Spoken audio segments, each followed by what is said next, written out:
ఎట్టికేలకు BRS MLC కవితకు bail మంజూరు అయింది. ఢిల్లీ లిక్కర్ స్కామ్ ఈడీ కేసులో ఆమెకు సుప్రీంకోర్టు షరతులతో కూడిన బెయిల్ మంజూరు చేసింది. దాదాపు గంటన్నర పాటు వాదనలు జరిగాయి. దర్యాప్తు సంస్థల తరఫున లాయర్ ఎస్వి రాజు, కవిత తరఫున ముకుల్ రోహత్గిని తమ వాదనలు వినిపించారు. ఫైనల్ గా కవితకు బెయిల్ కు అర్హురాలని ముకుల్ రోహత్గి వాదనలతో ఏకీభవించి సుప్రీంకోర్టు కవితకు బెయిల్ ఇచ్చింది. దేశంలోని అగ్రశ్రేణి న్యాయవాదులలో ఒకరిగా ముకుల్ రోహత్గి కొనసాగుతున్నారు. ఈ క్రమంలో కవిత తరఫున లాయర్ ముకుల్ రోహత్గి గురించి పెద్ద ఎత్తున చర్చ నడుస్తోంది. ఆయనకు క్లయింట్స్ ఇచ్చే ఫీజుపై కూడా ఆసక్తి నెలకొంది. తమ కేసులను వాదించేందుకు ఈయన నియమించాలంటే గంటల సమయం లెక్కన ఫీజు చెల్లించాల్సి ఉంటుంది. ఈయనకు గంటకు 10 లక్షల నుంచి 15 లక్షల వరకు ఫీజు చార్జ్ చేస్తారని చెప్తున్నారు. న్యాయ నిపుణుడే కాక వివిధ క్లిష్టమైన కేసులను కూడా ఒంటి చేతు గెలిచిన వ్యక్తిగా రోహిత్ కు పేరుంది. ముకుల్ రోహత్గి 1955 ఆగస్టు 17న ముంబైలో జన్మించాడు. గతంలో ఢిల్లీ హైకోర్టులో న్యాయమూర్తిగా పనిచేశారు. ప్రస్తుతం సుప్రీంకోర్టులో సీనియర్ న్యాయవాదిగా ఉన్నారు. ఈయన తండ్రి పేరు జస్టిస్ అవధ్ బిహార్ రోహత్గి.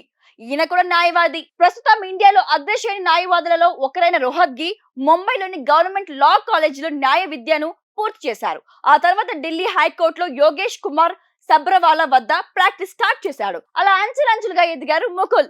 వసుద్ రోహత్గిని వివాహం చేసుకున్నారు. ఈమె కూడా లాయరే. వీరికి నిఖిల్ రోహత్గి, సమీర్ రోహత్గి అనే 2 కుమారులు కూడా ఉన్నారు. భారత్ ప్రభుత్వం ముకుల్ రోహత్గిని 1999 నవంబర్ లో 5 ఏళ్ల పాటు భారత్ అదనపు సొలిసిటర్ జనరల్ గా నియమించింది. తర్వాత 19 జూన్ 2014 నుండి 18 జూన్ 2017 వరకు ఎన్డీఏ ప్రభుత్వంలో భారతదేశ అటార్నీ జనరల్ గా నియమితులు అయ్యారు. ముకుల్ తన పదవి కాలంలో ట్రిపుల్ తలాక్, మణిపూర్ నకిలీ ఎన్కౌంటర్ కేసు, జాతీయ న్యాయ నియామకాల కమిషన్, ఆధార్ కేసు వంటి విజయవంతమైన కేసులను వాదించారు. అటల్ బిహారీ వాజ్పేయి ప్రభుత్వం హయాంలో లా ఆఫీసర్ గా కూడా పనిచేశారు రోహత్గి. 2002 అల్లర్లు, బూటకపు ఎన్కౌంటర్ కేసులో గుజరాత్ ప్రభుత్వం తరఫున సుప్రీంకోర్టులో వాదించారు. ముకుల్ హై ప్రొఫైల్ కేసు ఎక్కువగా వాదిస్తారన్న పేరుంది. ఈయన గంటకు 10 లక్షల నుంచి 15 లక్షల వరకు ఫీజు చార్జ్ చేస్తారని తెలుస్తోంది. మార్చి 15న లిక్కర్ కేసులో కవితను ఈడీ అరెస్ట్ చేసింది. ఈ క్రమంలో ఈమె పలువురు బెయిల్ కోసం ప్రయత్నించినా ఫలితం దక్కలేదు.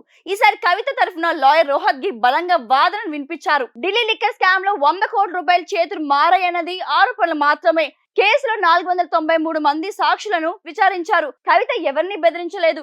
ఆమె దేశం విడిచి వెళ్లే అవకాశమే లేదు. కవితకు బెయిల్ పొందే అర్హత ఉంది అంటూ తన వాదనను బలంగా వినిపించారు.